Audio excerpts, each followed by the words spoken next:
Alrighty, what's up guys? Welcome to the Nightshade tutorial. Nightshade is an anti-AI software put out by the University of Chicago in order to help small artists protect their art from AI sweeps on platforms like Instagram and Meta.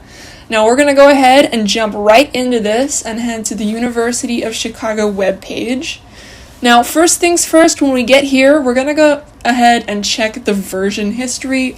University of Chicago does work pretty hard to update as frequently as they can, so just go ahead and check what the most current version is before you download. Currently, right now, it's this April 2nd version, which is what I have on my computer. You can go ahead and scroll down to the bottom. You're going to see two options, one for Windows and one for Mac.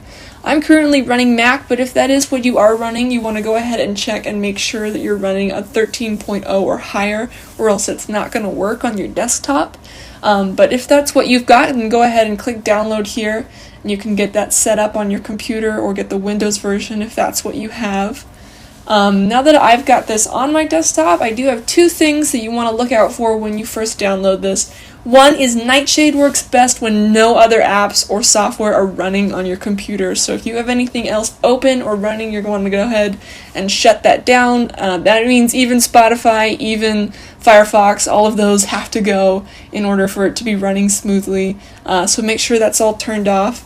Once you open it here, you'll see that there's a little thing saying downloading resources. This is just to set up originally, and so you don't have to do this but one time. This did take me about 30 minutes, so I just let my computer run while all the resources downloaded, but once that's up and running, you're good to go and start running Nightshade. And now that we've got the app running, you're going to see it's pretty simple. You can just go ahead and select the image that you want to put into Nightshade once you allow system preferences to let you in. I'm just going to go ahead and select that here. I have this little Cowboy Gojo art that we're going to be putting into Nightshade today, so you'll just select that image. Once you have everything in there, you're going to do a couple things. One of the things you want to do right away is set the tag. That's just going to be the poison that they upload to the image. So what is the image about? Mine is a cowboy. That's the main focus of the image. That's the main thing that you see. So that's what I'm going to put as the tag. It should be something really simple and just the general focus of the art. So don't worry about trying to find small or obscure details in there. Just go ahead and put what is the general consensus of what the art is about. And also make sure you've got it spelled correctly. I've got a typo in here that I'm going to fix really quick. Yes, cowboy. Okay.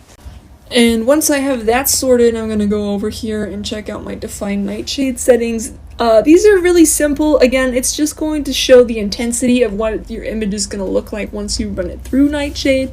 This also influences the speed at which it's going to run the image through the program. And how long it's going to take to render over that. I am going to be using the default setting first, just to show y'all what that looks like. And I'm also going to be saving my image to my desktop so that that pops up when it's finished right where I want it to pop up, and I don't have to go hunting for it later on. And we're going to allow access to the desktop again. Go ahead and click yes. Okay, so now we are ready to run Nightshade. I'm just going to do one more quick sweep to make sure all my apps are turned off, and then I'm just going to go ahead and click the button, Run Nightshade, and it's going to go ahead and give me the little signal in the dialog box and let me know that it's crafting the image.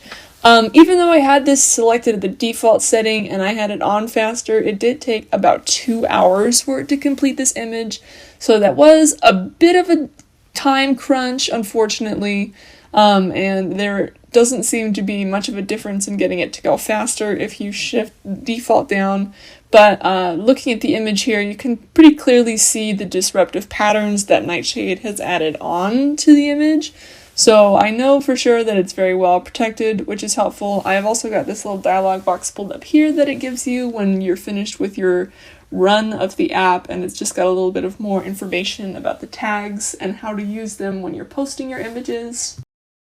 So yeah, final sweep of that first initial image, you can really clearly see the disruptive patterns, so it definitely layered that poison on there, but you can kind of see the details that I have on a lot of the artwork have not been muddled at all because of that.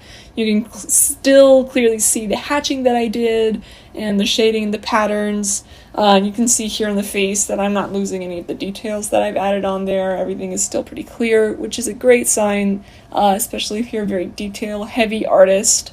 I did also go ahead and run another one on low intensity and the fastest it could go, which still took about 2 hours, unfortunately. But you can kind of see here that the disruptive pattern isn't as strong, and it gets even less visible when we get to the clouds. And then again, when we get to the detailed part of the painting, it's just not as clear. So kind of interesting to see the difference between those two. Is definitely, I would have to say that the default setting is going to be the more protected one when it comes to AI sweeps. But still not a dramatic difference. So if you want to look here, you can kind of see the compare and contrast.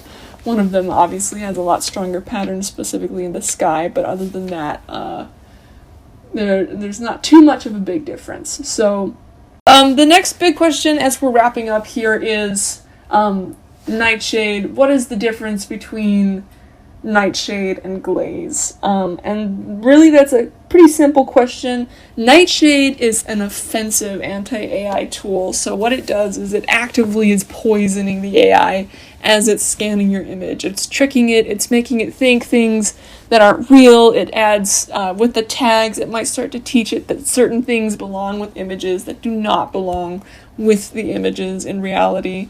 Glaze is more of a defensive maneuver, so it's just meant to make it really hard for the AI to read and understand your image.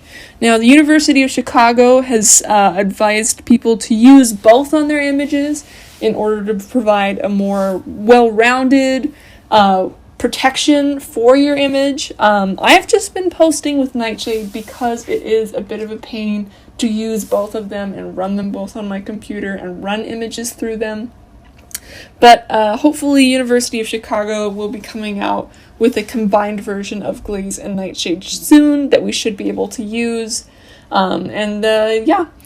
So if you all have any questions, please leave them in the comments. Hopefully I'll be coming out with a Glaze tutorial really soon, and we can talk more about protecting your images from AI. And until then, stay cool and fight against art theft. Thanks guys, bye-bye.